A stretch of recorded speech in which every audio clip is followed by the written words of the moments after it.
না তুমি কও, তুমি কি জানি কও, কি বলবো? কি জানি কও, তুমি ছবি তোলো আর কি জানি কও। আমাদের সেই ফরিদপুরের স্মৃতিচারণ আবার আমাদের একটু আজকে ইচ্ছা হলো যেন বাবা মোমবাতি জ্বালাবে, মানে প্রদীপ জ্বালাতে চেয়েছিল কিন্তু আসলে আমরা প্রদীপ জ্বালাতে পাই নাই, তাই মোমবাতি দিয়ে আজকে আমরা আলোর একটু যোগ করেছি যেন বড়দিনের বার্তা যেন আশেপাশের লোকেরাও দেখতে পায়।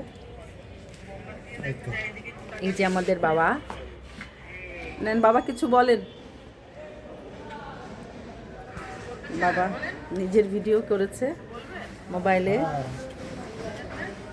সবাইকে আমার বড়দিনের শুভেচ্ছা।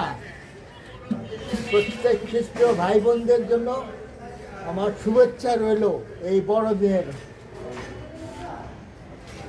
আপনারা সবাই ভালো থাকেন, প্রভু আপনাদের সবাইকে আশীর্বাদ করুন। আপনাকেও আশীর্বাদ করুন, হ্যাঁ আপনাকেও শুভ বড়দিন। হ্যাঁ। তুমি তার আমাকে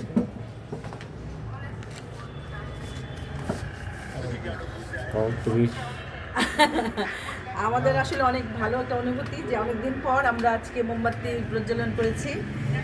ঈশ্বরকে ধন্যবাদ দিই আমরা যেন আমাদের এমনিভাবে আমরা যেন আবার আগামী বছর আলোড়ন করতে পারি। ধন্যবাদ।